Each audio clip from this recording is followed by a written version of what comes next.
এনআরএসে নার্সের রহস্য মৃত্যুতে এখনো ধোঁয়াশা রয়ে গেছে। স্বাস্থ্য দপ্তরের নির্দেশে গঠিত হয়েছে ৮ সদস্যের তদন্ত কমিটি।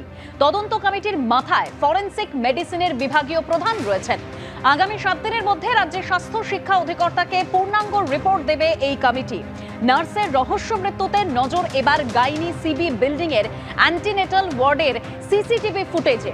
১২ই আগস্ট সন্ধে ৭টা থেকে ১৩ই আগস্ট সকাল ৮টা পর্যন্ত ফুটেজের নজর। ওই সময়ের মধ্যে ফুটেজে কি দেখা গেছে তা লিখিত আকারে পাঠাতে হবে স্বাস্থ্য ভবনে। মৃত্যুর আগে নার্স রূপালী বর্মন যে শিফটে ছিলেন সেই শিফটের সমস্ত স্বাস্থ্যকর্মীরা বয়ান নেবেন। কোথা থেকে ইনজেকশনের ভায়াল নিয়েছিলেন মৃত নার্স রূপালী, ভায়াল নেওয়ার সময় কোনো রেজিস্টার মেনটেন করা হয়েছিল কি, চেয়ে পাঠিয়েছে স্বাস্থ্য ভবন। নার্সের রহস্য মৃত্যুর ঘটনার প্রেক্ষিতে অ্যান্টিনেটাল ওয়ার্ডে 2 কনস্টেবল মোতায়েন করা হয়েছে।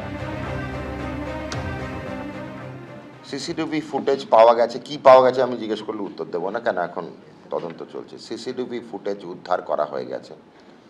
তদন্তকারী সংস্থা কলকাতা পুলিশ সিসিটিভি ফুটেজ ভালোভাবে নিরীক্ষণ করেছেন এবং সেটা সিমলেস, মানে কোনো রকম তাতে ডক্টর নয়, টিউটারও নয়।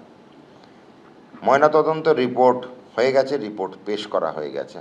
স্বাস্থ্য দপ্তর নীলরতন সরকারের শীর্ষ স্বাস্থ্য আধিকারিকের থ্রু দিয়ে একটি ইন্ডিপেন্ডেন্ট স্বতন্ত্র তদন্ত চালাচ্ছে।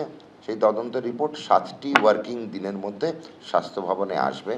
যদি মাননীয় মুখ্যমন্ত্রীর কাছে সেটা পেশ করা হবে, যদি মুখ্যমন্ত্রী বলেন আমাদেরকে সেটা পাবলিকের আওতার ভুক্ত করতে, তখন আমরা আপনাদের সঙ্গে সেটা শেয়ার করব। পুরোপুরি এখন তদন্তকারী সংস্থার আন্ডারে, সেই জন্য আমরা এটা নিয়ে এর থেকে বেশি কিছু বলবো না।